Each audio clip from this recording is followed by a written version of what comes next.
8h37. Le fin mot de l'info, bonjour Raphaël Antoven. Bonjour Patrick, bonjour Vous nous à parlez tous. ce matin d'un emoji, le nom qu'on donne à ces petits pictogrammes qui parsèment nos SMS et nos mails désormais. L'emoji dont vous avez choisi de nous parler est celui, bien connu de tous et visible sur europe1.fr, qui représente deux mains jointes comme pour faire une prière. Pas seulement comme pour faire une prière Patrick, et c'est pour ça que j'en parle.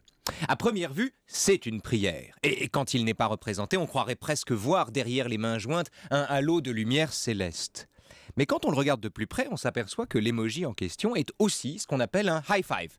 C'est-à-dire le geste qui consiste à taper ostensiblement dans la main d'un ami pour le féliciter ou pour affirmer qu'on est en complicité avec lui. De sorte que le même symbole peut indifféremment signifier la prière et l'amitié, la piété et la sympathie, ce qui fait de lui un objet totalement surréaliste. Pour quelle raison ? Parce que la rencontre de la piété et de l'amitié, Patrick, est aussi improbable que la rencontre d'une entrecôte et d'une peluche sur le tableau périodique des éléments. Ouais. En fait, la piété et l'amitié, mais n'ont rien à se dire. Pour une raison simple, l'amitié est un sentiment sélectif.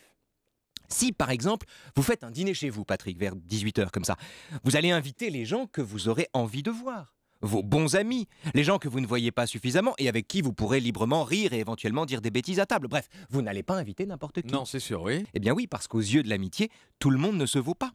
Tout le monde n'est pas pris dans le même amour. Contrairement à Dieu, nous aimons, nous humains, certains plus que d'autres. C'est la raison pour laquelle, quand le christianisme était omnipotent en France, entre le 1er et le 16e siècle, les textes sur l'amitié étaient si rares. Et il a fallu que Montaigne, en disciple de Sénèque, s'empara du sujet à la fin du 16e et parla de son ami la Boétie pour que l'amitié fût pensée de nouveau. Pour en revenir à l'emoji, qui désigne simultanément la prière et l'amitié, donc les mains jointes, il y a deux conséquences à cette ambiguïté. La première est visuelle.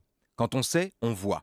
Quand on sait que le symbole est ambivalent, on voit simultanément deux copains qui se tapent la main et un homme qui s'agenouille en levant les yeux au ciel. Et comme pour un tableau d'Escher, le regard est simultanément happé par l'horizontalité des copains et la verticalité d'une parole à Dieu. Et la seconde conséquence est morale. Quel affect peut naître de l'hybridation de la piété et de l'amitié? Quel enfant peut naître d'un tel accouplement? Et en fait, ils sont deux, ce sont des jumeaux.